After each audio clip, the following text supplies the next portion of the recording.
And welcome back to Primetime News. A special welcome if you're watching online at onespotmedia.com. First up this evening, 3 people are dead after the car they were traveling in burst into flames. This after a collision on Eastwood Park Road in St. Andrew this morning.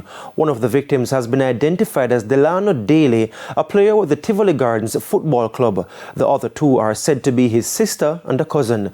The incident happened about 3:40 in the vicinity of the intersection at Burlington Avenue. According to reports, 5 occupants were traveling in a grey Honda City car when it veered off the roadway and onto a private property. The vehicle then crashed into a wall and burst into flames. Head of the Public Safety and Traffic Enforcement Branch, Assistant Commissioner of Police Gary McKenzie, is once again appealing to road users to be responsible.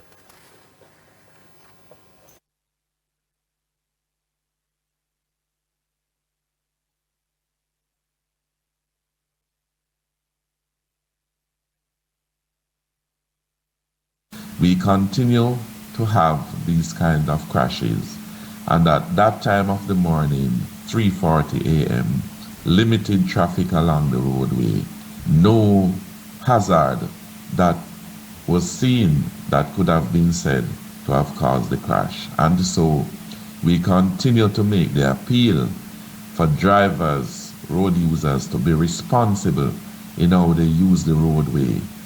That area is a built-up area. It's an area that requires persons to drive at a speed of no more than 50 kilometers per hour. It's a properly laid out road, which is properly marked. One of the other 2 occupants is now in hospital. This latest crash brings to 261 the number of road fatalities since January. It's 33 fewer than the 294 for the corresponding period in 2023. There have been 14 fatalities in September. And we'll have more details on this story in Saturday Sports Special.